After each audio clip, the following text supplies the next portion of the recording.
kita disunahkan baca takbir setiap selepas surat itu dari waktu sama mengingatkan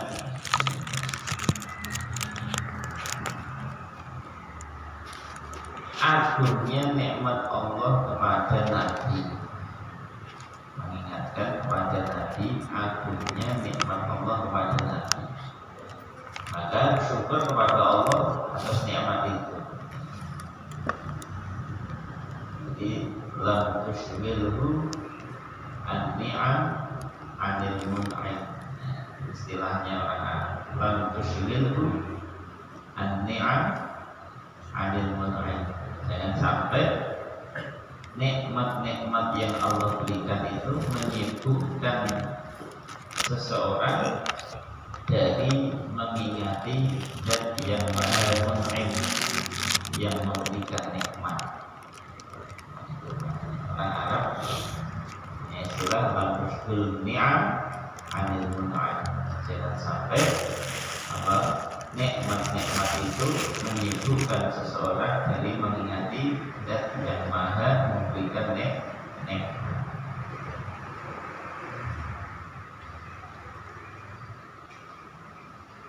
Perintah Nabi juga, ya, perintah Nabi juga untuk baca takbir.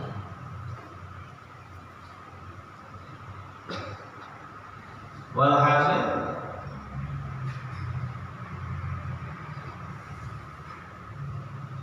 wasmisra bima ba'dahuma ba'daha tamaniyata arsi.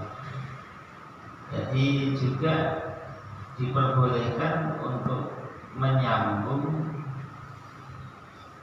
surat dengan yang setelahnya, dan itu pun bisa dibuat dengan 8 cara. Hanya saja yang satu itu tertolak, tidak boleh. Jadi contoh untuk menyambung akhir surat dengan takbir, ya, dengan bismillah, kemudian waqaf, ya. Akhir surat wadduha hadis, ya. Hadis itu sempurna. Fahadis Allahu Akbar sambung bismillahirrahmanirrahim. Itu boleh. Fahadis Allahu Akbar Allahu Akbar Allahu Akbar bismillahirrahmanirrahim. Ini juga cara yang terhitung yang pertama. Ya, tawalah pada bismillah ya akhir surah ada tidak sama bismillah dengan akhir surat. Ini yang nggak boleh, maksudnya nggak boleh, bukan yang boleh. Satu ini yang tidak boleh. Allahu Akbar, fahadis Allahu Akbar bismillahirrahmanirrahim. Kalau begini kan mana akhir surat, mana awal surat, ya, jadi menjadi sama sehingga tidak dibolehkan cara yang satu ini. Yang 7 selain itu boleh semuanya. Wallahu a'lam. Boleh, contoh umpama yang boleh itu takbir fahadis Allahu Akbar wa huwa wasal takbir di akhir surat allati ba'daha. Kemudian wasal takbir dengan akhir surat yang setelahnya. Wasal takbirnya dengan wahuma wasal takbir di akhir surat allati ba'daha. Wa Allahu Akbar langsung ke surat setelahnya. Apa? Alam nasrah. Allahu Akbar wa alam nasrah laka sadrak. Nah, itu. Seperti itu enggak apa-apa. Disambung lepas dengan surat setelahnya. Atau lebih bagus wakaf juga malah bagus lagi. Selesai komplit hadis, Allah Akbar, Bismillah, Alam Nashrah. Wallahu a'lam. Disunahkan takbir di akhir surat Al-Duha sampai An-Nas. Diriwayatkan juga ada perintah al-amru bihi khatimataha wa khatimatu kulli suratin ba'daha. Ada perintah untuk takbir setiap akhir dari surat Al-Duha, juga surat-surat setelahnya. Takbirnya Allahu Akbar, la ilaha illallah, wallahu akbar, atau tambah walillahil hamd.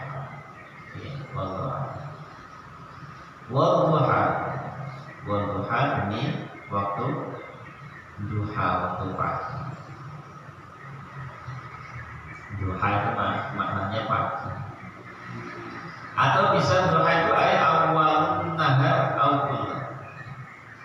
Duha bisa dimaknai dengan awalnya siang, bisa. Atau bisa dimaknai siang seluruhnya. Waktu siang seluruhnya itu bisa dimaknai duha.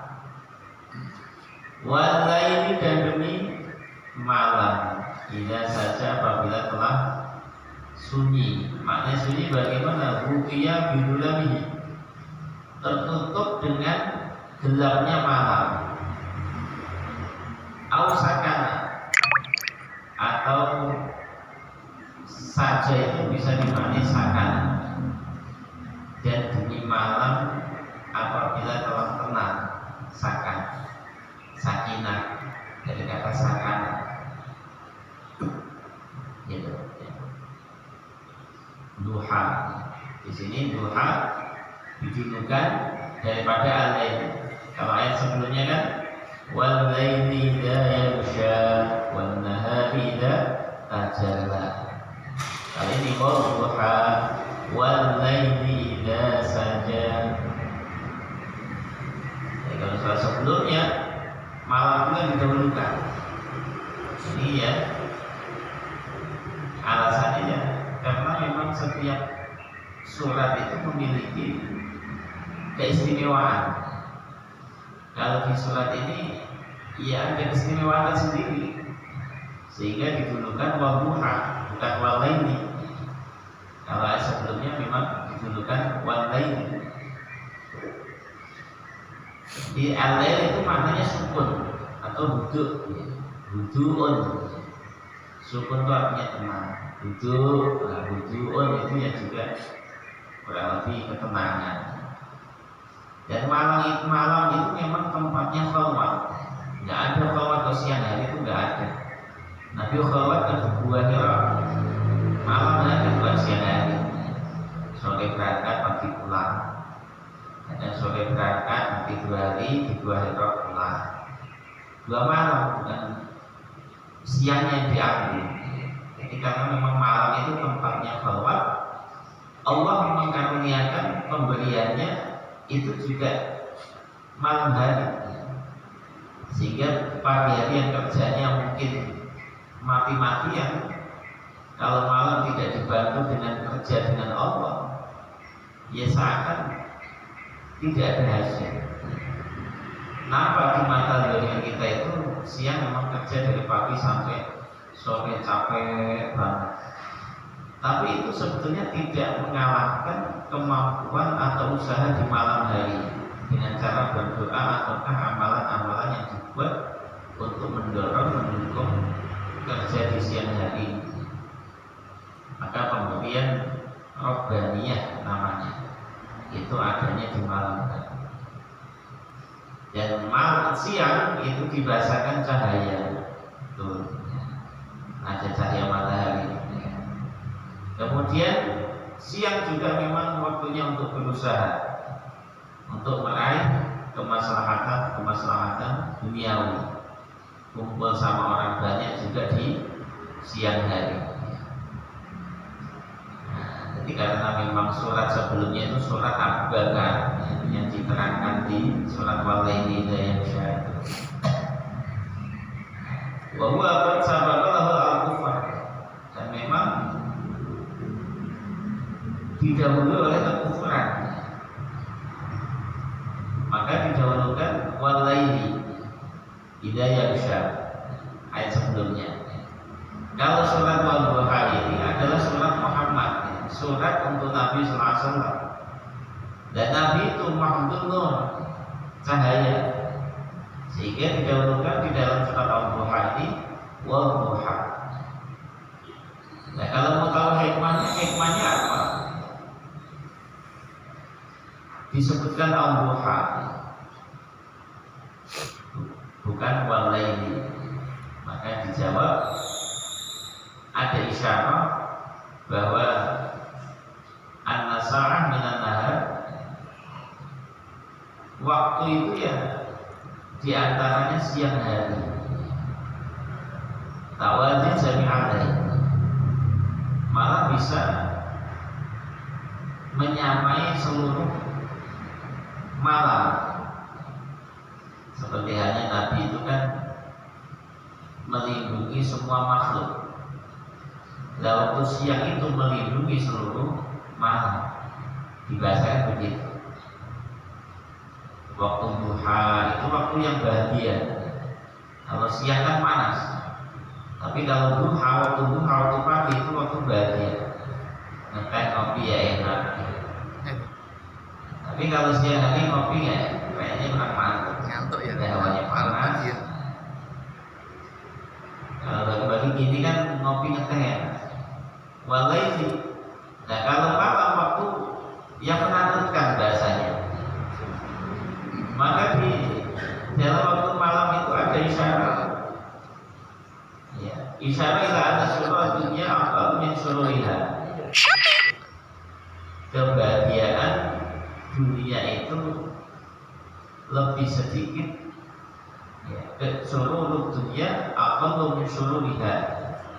Kebahagiaan dunia itu lebih sedikit dibanding apa keburukannya. Ada isyarat begitu.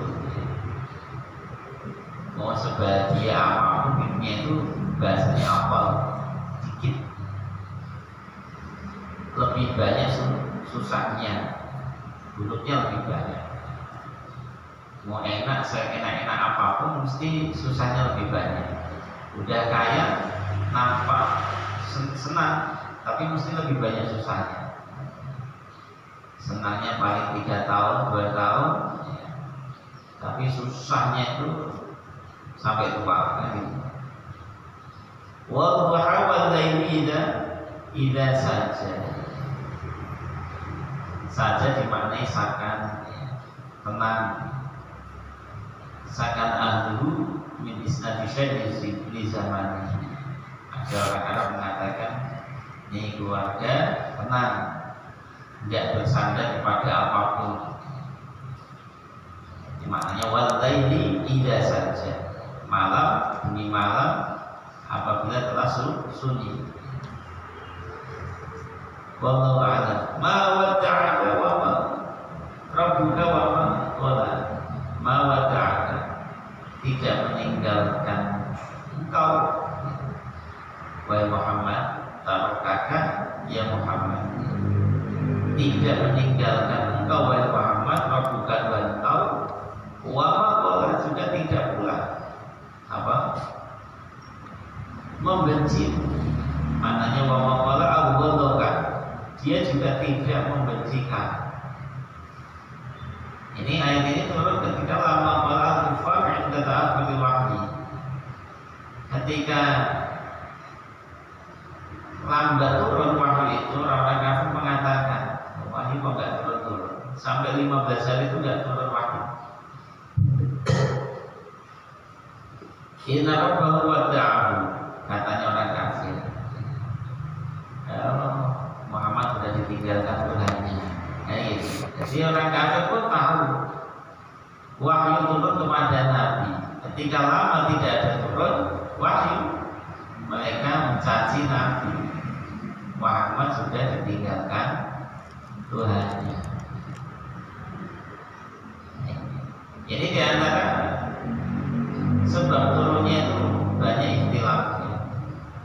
Ada pendapat yang pertama mengatakan riwayat bahwa Nabi SAW itu mengadu kepada Allah 2 malam, yang mengatakan 3 malam, sampai datang Ummu Jamil. Ummu Jamil itu istrinya Abu Lahab, namanya Ummu Jamil. Berarti Abu Lahab itu punya anak namanya Jamil. Jika ibunya panggilannya Ummu Jamil. Dia mengatakan, ya Muhammad, aku berharap setan kamu meninggalkan kamu. Dia mengatakan gitu, aku berharap setan kamu meninggalkan kamu. Kenapa? Karena aku gak melihat kamu beribadah 2 malam 3 malam kok gak melihat kamu ibadah. Maka turun ayat ini, apa? Ma wadda'aka rabbuka wa ma qala. Jadi Allah tidak meninggalkan Muhammad, Allah juga tidak membenci Muhammad. Ada pendapat yang kedua, bahwa wahyu hatta syafa'alih, wahyu itu telah datang sampai Nabi itu merasa susah, berat, sedih. Baca aku bahwa wajib jabatan al-Ka'bah ya kaum. Maka malaikat Jibril mendatangi Nabi ketika Nabi itu lagi menaruh keningnya di Ka'bah doa.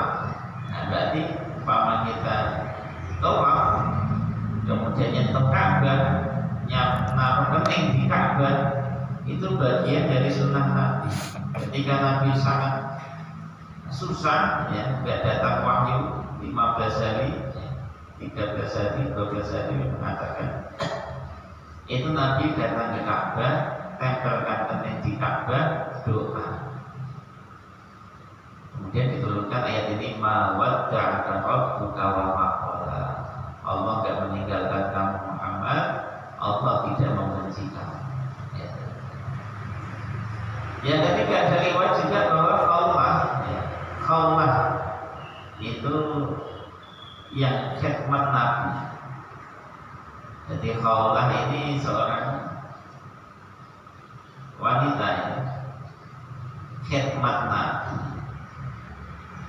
Jadi dia mengatakan ada anak anjing masuk rumah, padahal kalau atasan pamatan masuk ke bawah ranjang mati. Ya, bahasanya anak anjing itu Jarwo. Ya, Jarwo itu anak anjing. Nah, jangan dikasih nama Jarwo ya. Jarwo itu anak anjing. Yaitu ada Jarwo masuk ke rumah Nabi, ke kolong ranjang, mati. Bapak kata Nabi ayat menanjil alih wahyu, gara-gara itu nggak turun wahyu. Ya. Maka Nabi katakan, ya khawlah, wa ya khawlah, yang terjadi apa? Ada apa yang terjadi? Ada kejadian apa? Kok Jibril lama nggak datang kepada? Maka khawlah itu cerita, aku nyapu ya Rasul, sapu itu tak masukin ke kolong bawah ranjang. Di situ ada Jarwo mati ya Rasul. Aku ambil tak buang di belakang tembok. Lepas itu langsung Nabi itu membikin. Ketika sudah dibuang itu anak anjing mati itu di belakang tembok, Nabi langsung bikin. Karena setiap kali datang wahyu kepada Nabi, Nabi langsung bikin. Maka waktu itu langsung apa bilangnya Nabi? Ya qawma tadtirini, ya ayyuhal mudaththir, fa'antir. Daththir itu artinya selimuti. Mudaththir yang berselimut, muzammil yang berselimut juga ya. Maka Nabi perintah ya Allah dasiri diselimuti aku. Fala manazil alaihi sallallahu Nabi. Ketika Jibril turun kepada Nabi, Nabi tanya, kenapa terlambat? Gitu ya. Jadi Nabi tanya kepada malaikat Jibril, "Ama alimta anna la nadkhul baitan fi kalbin wala surah?" Dijawab oleh malaikat Jibril, "Apa kamu enggak tahu? Ana la nadkhul baitan fi kalbin wala surah." Saya tidak akan masuk rumah yang di dalamnya itu ada anjing dan gambar hewan. Makanya karena di kolom ranjang kamu itu ada jago mati, aku nggak berani masuk, nggak mau masuk. Nah, itu jalannya malaikat Jibril. Sehingga tertunda wahyu selama 12 sampai mengatakan 13 hari. Gara-gara ada anjing yang mati di bawah kolom ranjang. Yang keempat ada riwayat juga bahwa orang Yahudi sahabat Nabi itu orang-orang Yahudi tanya kepada Nabi, roh itu apa? Dzulqarnain itu siapa? Ashabul Kahfi itu mereka siapa? Maka Nabi langsung spontan menjawab, besok tak kasih tahu. Enggak mengatakan insya Allah. Nah itu pentingnya aja katanya.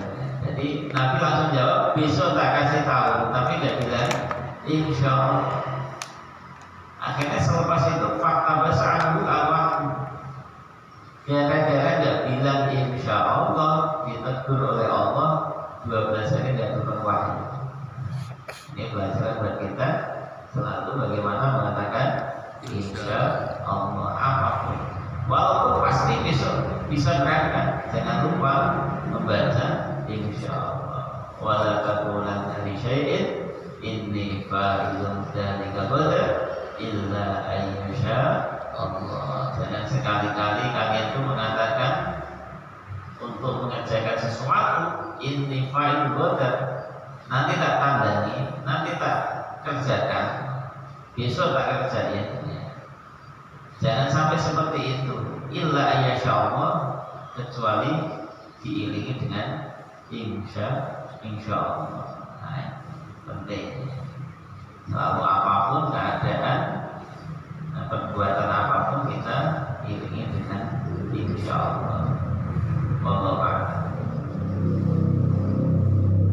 Ada yang mengatakan Syekh Muqaddir itu belum mengatakan bukan 12 hari, 40 hari tidak turun wahyu. Malaikat Jibril tidak datang kepada Nabi. Maka sampai Nabi itu mengatakan kepada Jibril, "Majita hatta istaqwa ilaik." Kamu ini datang nunggu saya minggu kayak gitu. Minggu banget baru datang. Maka dijawab oleh malaikat Jibril, "Ini kuntu ilaika aswa." Kalau kamu minggu saya lebih minggu. Terus kenapa nggak datang? Walakinni abdul makmur. Aku ini kan hamba, nunggu perintah. Kalau nggak ada perintah nggak jalan. Kata malaikat Jibril. Kalau kamu minggu saya lebih lagi. Kata malaikat Jibril. Bukan karena saya nggak mau datang, saya datangnya ke kamu itu nunggu perintah Allah. Wa ma natanazzalu illa bi amri rabbik wa ma natanazzalu illa bi amri rabbik. Kami datang itu atas perintah Allah. Wallahu a'lam. Wal akhiratu khairul laka minal ula. Dia mengatakan khamsata asyara yaum. Wal akhiratu khairul laka minal ula. Wal akhiratu, dan sungguh yang kemudian itu, dan sungguh apa yang kemudian itu, akhirat itu bukan wal akhirat itu ya maknanya sebenarnya akhirat ya. Tapi diartikan yang kemudian ya nanti di akhirat. Wal akhirat itu, dan sungguh akhirat itu khairan, lebih baik laka bagi kamu. Kenapa? Lima fiha, karena apa yang ada di akhirat yaitu minal karomat, kemuliaan yang disiapkan untuk kamu. minal ula lebih utama daripada dunia. Jadi sebutan dunia itu bisa pakai minal ula, yang pertama itu maknanya dunia. Wal akhirah yang kemudian, yang akhir maknanya adalah akhirat. Walal akhiratu khairul laka minal ula. Akhirat lebih utama daripada dunia. Jadi tidak untuk semua orang. Khairul laka lebih baik untuk kamu. Berarti maknanya akhirat itu tidak lebih baik untuk semua orang. Jadi manusia itu terbagi menjadi 4. Di antara mereka itu lahul khair fid dharain. Ada yang memang manusia itu diciptakan oleh Allah dapat kebaikan dunia akhirat. Alhamdulillah. Siapa mereka? Orang yang dijadiin orang Allah taat, kaya. Pak Yai kaya. Memang kok kelebihan beliau dapat kok awal kebaikan di dunia juga kebaikan akhirat. Taat kaya. Ada yang manusia itu lahu syabihima, dunia bangsa, akhirat bangsa. Dunia buruk, akhiratnya buruk. Siapa mereka? Orang kafir yang fakir. Udah fakir, miskin, kafir. Nah, itu sudah susah dunia, susah di akhirat. Ada yang mereka itu manusia itu lalu suratul khairat di dunia, di mata dia itu dunianya begitu bagus, kekayaan dia, tapi wasyarun fil akhirah, buruk di akhirat. Siapa mereka? Orang-orang kaya kafir kaya. Di mata dia kekayaan dunia itu ya hebat, luar biasa, sehingga dicari terus. Akhiratnya sama sekali tidak dapat, karena memang buruk akhiratnya. Ini nas dari Allah. Ada mereka manusia itu yang gambar di dunianya itu syar wa khairul fil akhirah. Dunianya buruk, bangsa, akhiratnya lebih bagus. Khairul, bagus. Siapa mereka? Orang-orang iman yang fakir. Orang-orang iman yang fakir, mereka dirasakan gambar dunianya buruk, akhiratnya bagus. Dan ini di ayat ini isyarat kepada Nabi bahwa Nabi SAW daiman yatarakka fil kamalat ila ghairi nihayah. Nabi itu derajatnya selalu naik terus sampai puncak kesempurnaan, tidak ada batasnya. Maqam Nabi, kedudukan Nabi di mustaqbal alam itu lebih tinggi di maqam Nabi di kemudian hari atau kemudian tahun berikutnya atau sampai setelahnya, pokoknya ya itu lebih mulia, lebih tinggi dari yang ada sebelumnya. Kalau kita kan bisa jadi turun gitu loh. Ya sekarang bagus, bisa jadi besok nanti turun, tapi nggak bisa. Tambah waktu, tambah hari, tambah minggu, bulan, selalu meningkat terus sampai tidak ada batas. Itu Nabi. Toh walaupun begitu, fa astaghfirullah fil yaumi sab'ina marrah. Aku istighfar kepada Allah, kata Nabi, sehari itu sab'ina marrah, 70 kali. Untuk apa istighfar Nabi? Irtaqa maqaman a'la minal awwal. Untuk Nabi itu meningkat derajatnya lebih tinggi dari yang pertama. Jadi adanya maqam Nabi, kedudukan Nabi itu selalu naik terus tanpa ada batasnya. Selain Nabi bisa turun, kalau Nabi nggak bisa turun, tambah terus naik. Selain Nabi bisa turun bahkan anjur seanjur-anjurnya bisa. Wallahu a'lam bishawab. Dan sampai ayat itu ayat 4 ya. Semoga manfaat bagi kita semuanya.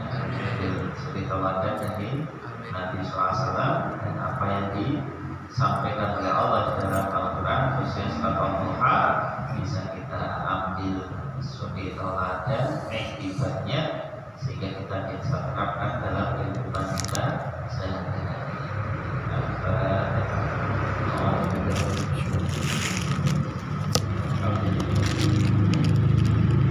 La ilaha illallah wa disunahkan, bukan diperintah